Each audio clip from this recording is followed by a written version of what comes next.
Disturbing Things I Found on the Internet, Volume 4 by Lazy Masquerade. What's good? How your day going? Your morning, your evening, night, whenever you're watching this video. Not about to do a long intro, not about to talk your ears off, about to jump right into this video. See what the hell going on the internet, dog. Yo, you want to check out the original video? Link will be in the description below, but let's go.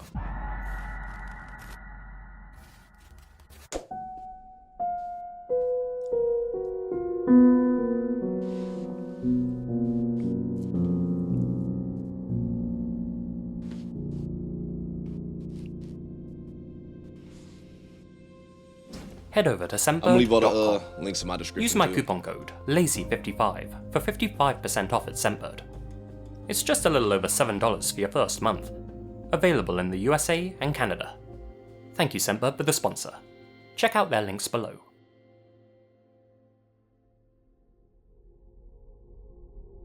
The live stream alibi. It's not unheard of for streamers to do atrocious things live on camera in the pursuit of clout, but this is the first time that I've come across one who has used a stream to cover up his off-camera atrocities. Northern Irish streamer Stephen McCullough, better known by his username VoteSaxon07, was a popular YouTuber who specialised in toy reviews. If you're a fan of Doctor Who memorabilia, you may have heard of him. And yet, despite his relatively frequent upload schedule, if you head over to his channel right now, you'll notice that his last video was posted about 3 weeks ago. Now, it's not unusual for YouTubers to take breaks to avoid burnout, but the reason behind Stephen's absence is much more sinister than that. On December 18th, 2022, the body of Stephen's girlfriend, 32-year-old Natalie McNally, was found inside her Silverwood Green home. She had been stabbed multiple times, and her hands and arms were covered in defensive wounds. Damn. Natalie was 15 weeks pregnant at the time of her slaying, and she had no doubt fought not only for her own life, but for that of her unborn sons. After examining the scene, investigators realized there were no signs of a forced entry, indicating that Natalie both knew and trusted her killer, at least well enough for her to unlock the door for them while she was home alone. In such cases, the victim's partner is usually considered the prime suspect. However, our man Stephen had a rock-solid alibi. At the exact time that the murder had taken place, he happened to be hosting a livestream on his YouTube channel. The 6-hour-long stream clearly showed Stephen in his Lisbon home playing video games on the night that his girlfriend was slain, and proved that he couldn't have been the person who took Natalie's life. Many of Stephen's subscribers had watched the stream live on December 18th, so if he were to ever be charged, there would be plenty of witnesses to speak in his defense and say that he was indeed home on the night that the slaying occurred. Irrefutable evidence of his innocence, you may be thinking. Well, initially, the investigators thought the same, and despite taking him in for questioning, they were forced to let Stephen walk free. That is, until some new, damning evidence came to light. I wonder if I know some shit, dog. Hold on, we gotta add real quick. Man, I ain't heard nothing about this shit, man. I'm gonna let his ass play out so he can get his revenue. But this is some bullshit, man. I wonder if it's one of those things where it's like, because a good amount of people do this. Can you do this? I don't live stream anymore. But regardless, I can pre-record a video and put that and have that play as a live stream, right? Not a premiere. I know about the premiere shit where that shows where it's like, all right, it's a pre-recorded video, but we can still talk and everything like live. I'm in there and everything. Can I upload a video and that must still just play as like to you as live and shit? That was a long ass little ad that sat there. But you know what I'm talking about, I think, whatever, right? Oh, let me let this one finish. Man, what the fuck? Forever. Eggs. This bitch is high as hell right now. I was letting the ass play real quick. Eggs. How much? Real quick, off topic though. I thought I was tripping, dog. One day I was at the grocery store and it was probably like, it was some months ago. I don't remember exactly, whatever, right?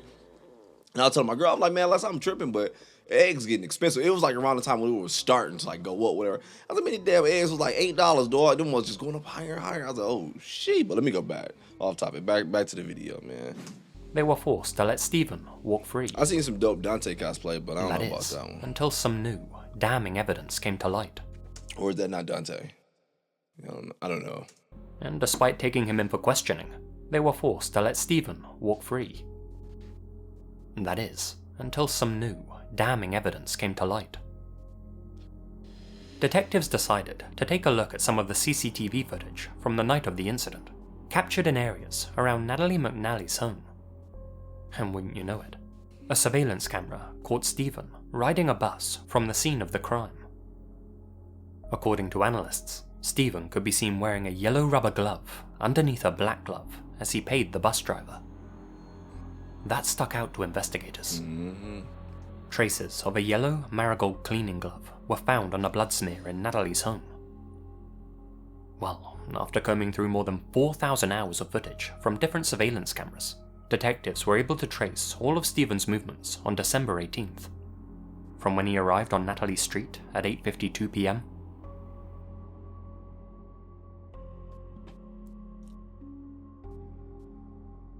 to when he left her house at 9:30.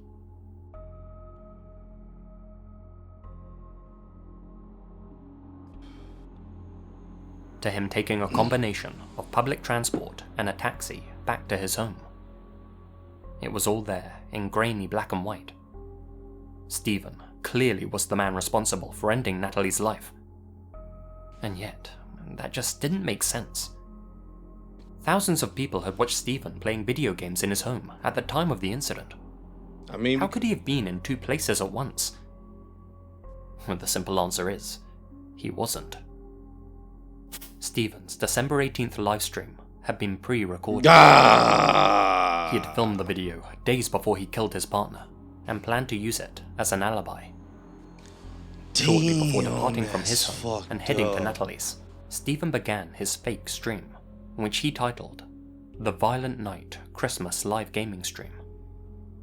This went out to his viewers, who all believed that they were watching a live video. Natalie herself even liked Stephen's tweet announcing the stream was live, unaware that in that moment, he was on his way dog over. out, huh? Look, I be seeing a good amount of girls do that for their guy, whatever. Like, yo, my so and so live, go look out, whatever. Blah blah blah, whatever. Don't even know the entire time. I'm like,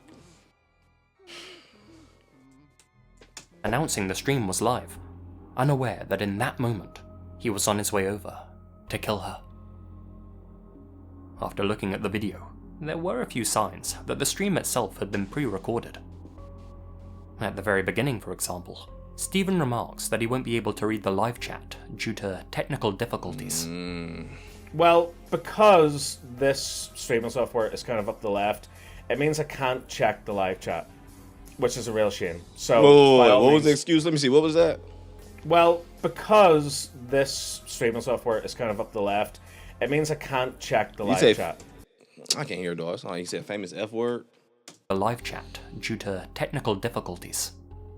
Well, because this streaming software is kind of up the left, streaming software. It means I can't check the live chat, which is a real shame. So, by all means, talk amongst yourselves. I could use my phone to dip in every now and again and check it, but I've decided that I kind of hate live streams where people just sit and read comments and go, "Oh my God, yes, ask me questions, better." And also, if I go on my phone for too long, I'll end up just scrolling through TikTok, and the amount of time that I've lost scrolling through TikTok is unbelievable. So yeah, phone's away. Can't look at the live chat for some bloody reason, because if I do, it makes the whole thing freeze and OBS just screws up. Throughout the stream, he kept on awkwardly bringing up the fact that he wouldn't be interacting with the chat. Obviously, because for him, there was no live chat for him to be interacting with. That didn't stop his viewers from typing away during the pre-recorded stream though, all of them oblivious to the fact that they weren't watching their favourite YouTuber live, but actually the recording of a cold and calculated killer, using them for an alibi. Throughout this live stream, Stephen even seemed to drop little hints about his plan. 3 hours, 26 minutes, and 24 seconds into the video, while Stephen is supposedly taking a break, he flashes a "No Time to Die" poster on the screen.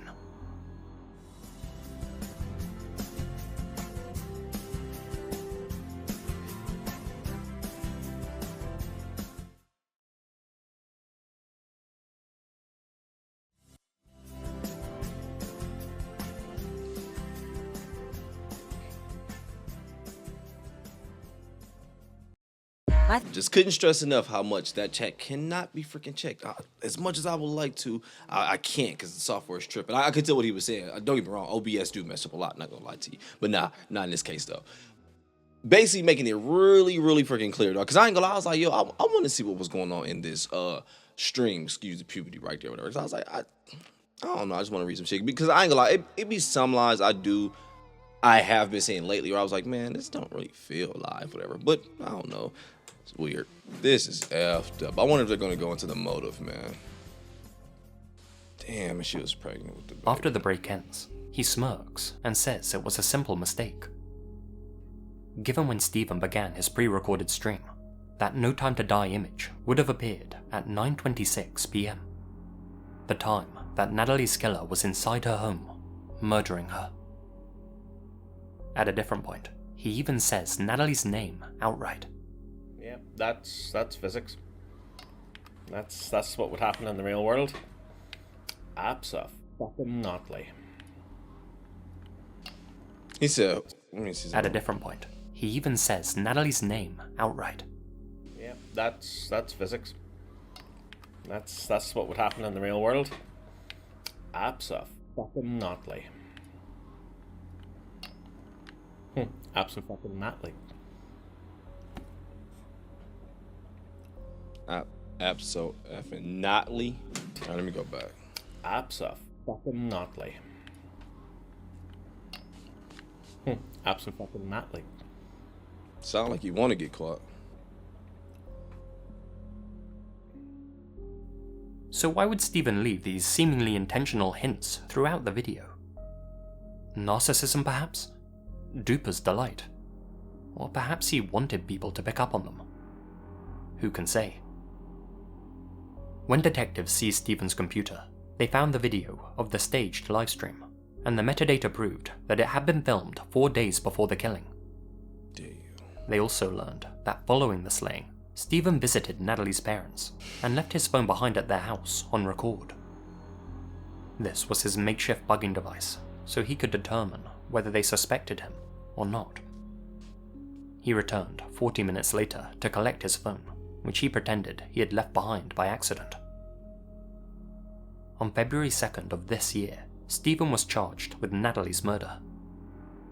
During his first court hearing, he admitted to striking a previous romantic partner in the face back in 2019, and also to faking the livestream on his channel, though he vehemently denied having anything to do with Natalie's demise. Now it seems that his video alibi is going to be used as proof of premeditation. It's important to note that this case is still fresh and ongoing, and that Steven is yet to stand trial and be found guilty. But with such a mountain of evidence against him, I think it's safe to say that the right man's been charged. Now the only question is, what compelled him to take the life of his pregnant partner? That's what I want to know, dog. His excuse, whatever it may be, is of course irrelevant. The fact of the matter is that 2 innocent lives were taken by a cold and calculating individual who no doubt thought he was smart enough to get away with his actions. Steven's infamous livestream is still up on his channel. That mug got Watching it now, 103,000 knowing views, why he boy. made it Everybody and what he over was that planning. mug bit nosy, man. That's crazy as hell, man. I ain't gonna lie, I might look and see what's man. I ain't gonna react to that, but what that motherfucker 6 hours. Watching it now, knowing why he made it and what he was planning, is unsettling, to say the least. Attack, panic, attack. That's what we're doing.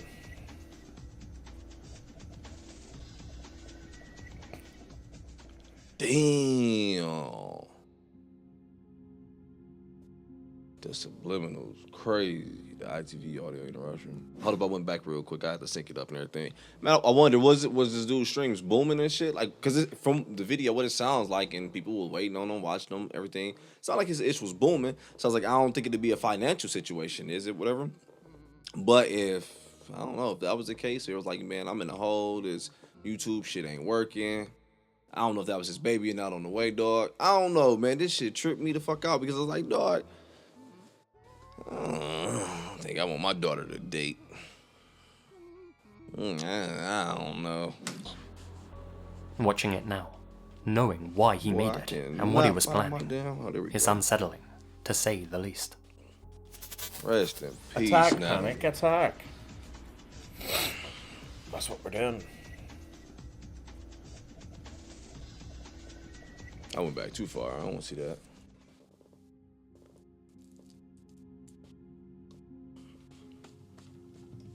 The ITV audio interruption.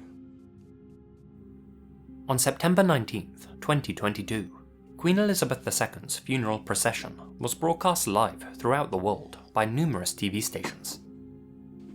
One of those broadcasters was ITV, one of the UK's major free-to-air networks, and the second most watched channel behind BBC One. It was during that news coverage, as the procession came to an end and Her Majesty's body was being driven to Windsor, that a strange audio message interrupted the programme. That death is irreversible, and the fact that she's As you can see,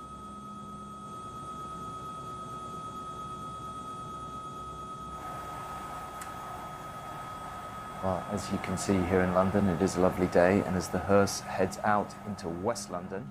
I heard somebody said the death is irreversible. Just before a male reporter began describing the unfolding events live on air, a still unidentified woman with an English accent was heard whispering the words, "The death is irreversible, and the fact is she's trapped now." Others seem to hear the fact that she's trapped now. I didn't hear that. death is irreversible, and the fact that she's As you can see,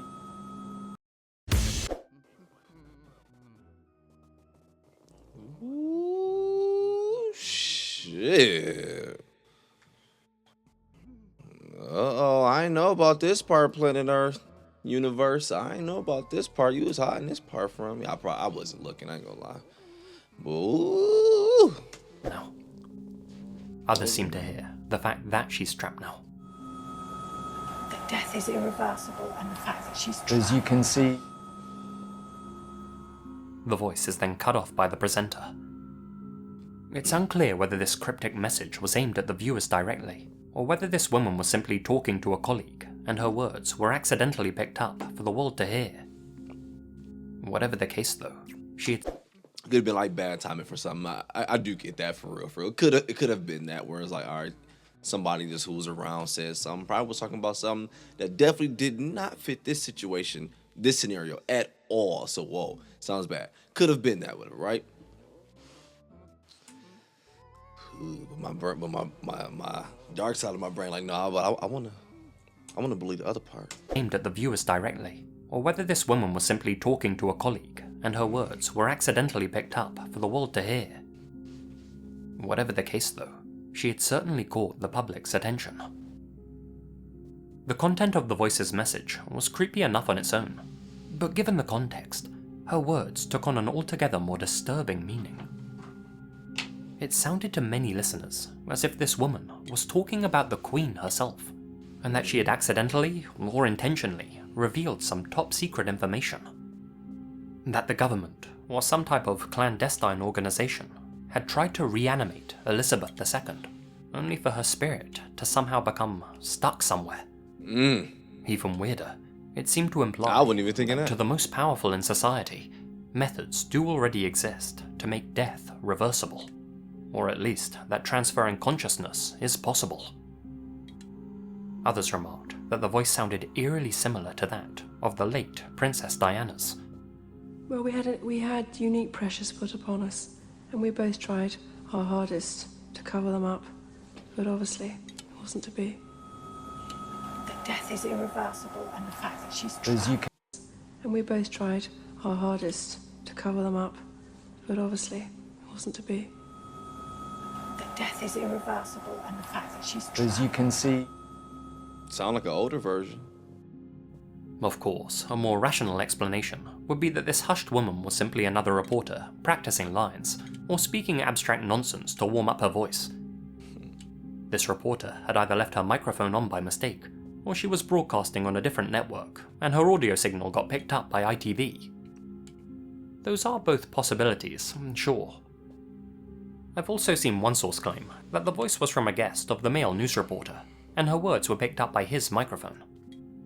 that does sound plausible too. There are also those that hear the word travelling instead of trapped, which makes a lot more sense given the circumstances. But even so, who just drops the line, "the death is irreversible," into casual conversation? It's such an unnecessarily strange statement I done to said make. some shit in a conversation. Boy.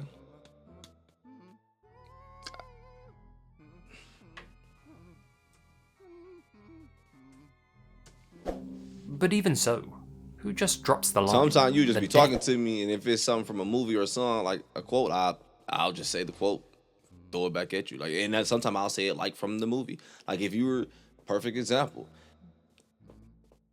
If you walked up to me and you was like, I can't think of no fucking movie. Don't you hate when you have to think of something and you can't think of something? I'm trying to think of something that everyone quote.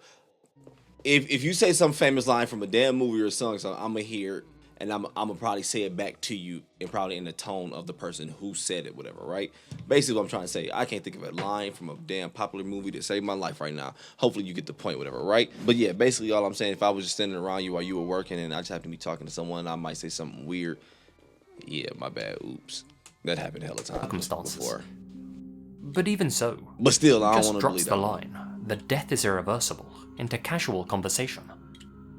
It's such an unnecessarily strange statement to make, especially during a news report. ITV is yet to explain the broadcast interruption themselves, so all we can do is speculate on what this woman was talking about, why she said it in such a strange way, and how it wound up on live TV in the first place.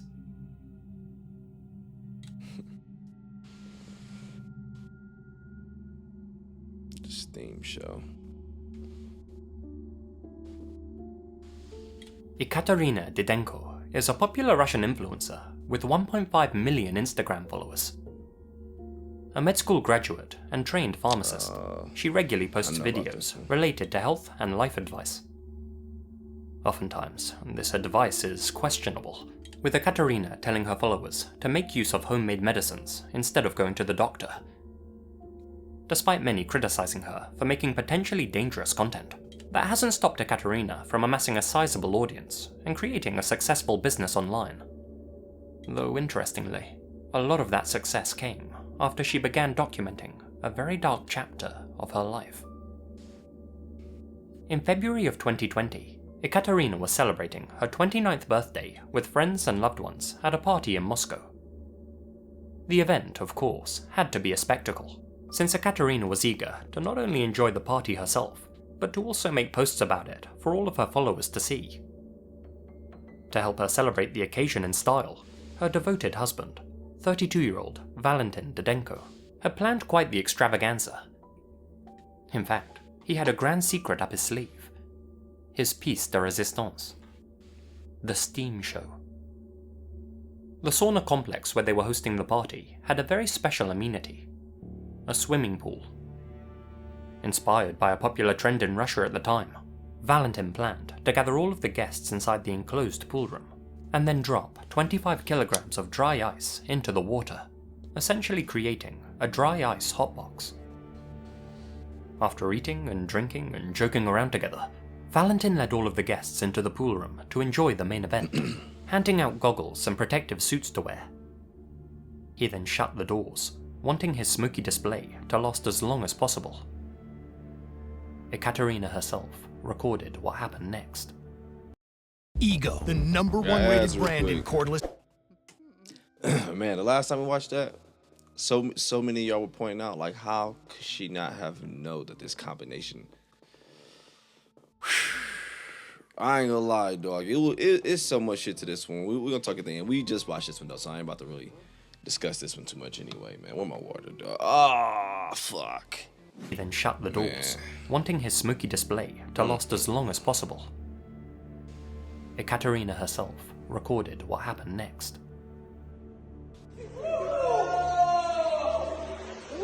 This is a sad story, dog.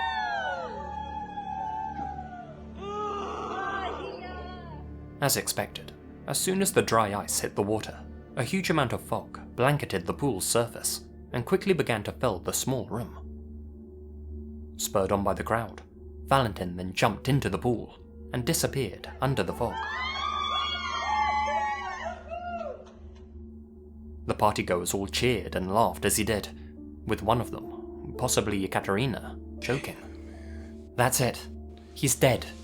He's no longer with us.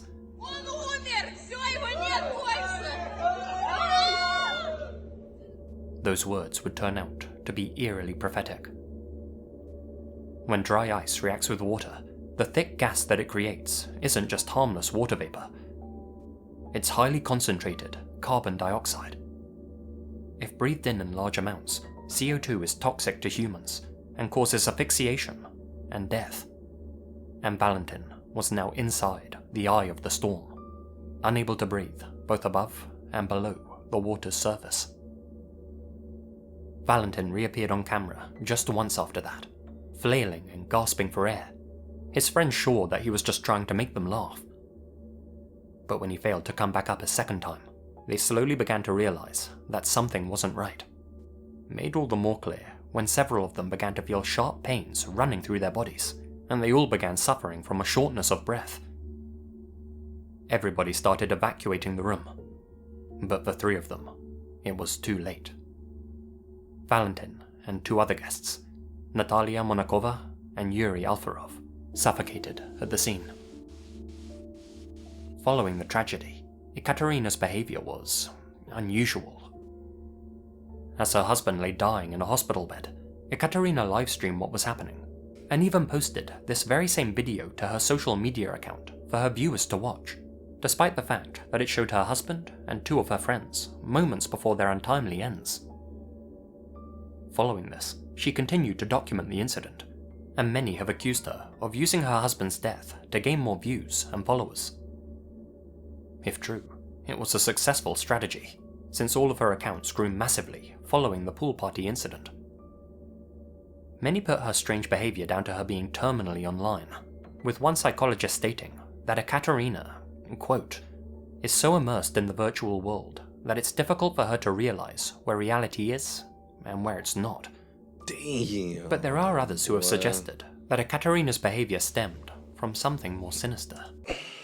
I don't know about all that part. Only part I do know is that is a scary individual to me, dog. I do not care what you say. When you legit get trapped inside of this ish like that, the internet, the Matrix is stuck in this shit. Yo, that is scary as hell. Yo, I got a partner like that. I'm not playing. Yo, I got a partner whose daughter like that legit just live in the phone. If it die, legit will just trip out. Like when you know when you see those memes where, oh my god, my phone is on like 5%, like tripping out, whatever. Like legit, if that happened, I saw that shit happen in her. Like watched it happen in her. I'm like, yo, that is scary as hell to me. But either way it go, dog, we're gonna get back to the video. Damn, that tripped me out, man. They be believing everybody's life is just so perfect. Like, oh, I gotta reach that. I gotta reach that. I gotta be that. I gotta be that. I gotta make sure everybody think I'm this. I gotta make sure this is that perfect. Everything X, Y, Z is like, yo, this is scary because you're about to be trying to please these people forever. And then you become the villain. Then they turn on you. And then if you stay alive, and you survive the shit, you fight through it, then you become a superhero again. Wow. There are others who have suggested that Ekaterina's behavior stemmed from something more sinister. That Ekaterina either didn't care about her husband or actively wanted him out of the picture. In their minds, there's no way that a trained pharmacist with experience in chemistry wasn't aware what would happen when you combine dry ice with water in a confined space. To be clear, that's all speculative, and the authorities consider the incident to have been a case of misadventure. Still, even though everyone grieves in their own way, her behavior was undoubtedly strange. Less than 3 months after her husband passed away, Ekaterina began dating a 22-year-old actor. Just 5 months later, she announced that they were engaged. She remarried in March of last year, just 1 year after the death of her previous husband, Valentin, the man who tried to make her 29th birthday Rest in peace, one fellas. that she would never forget. I suppose in one sense, he succeeded.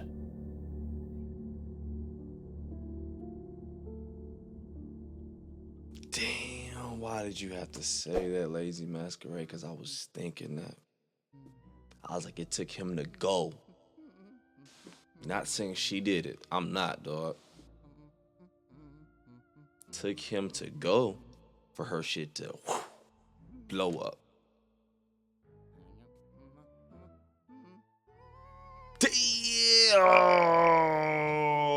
Life is crazy as fuck.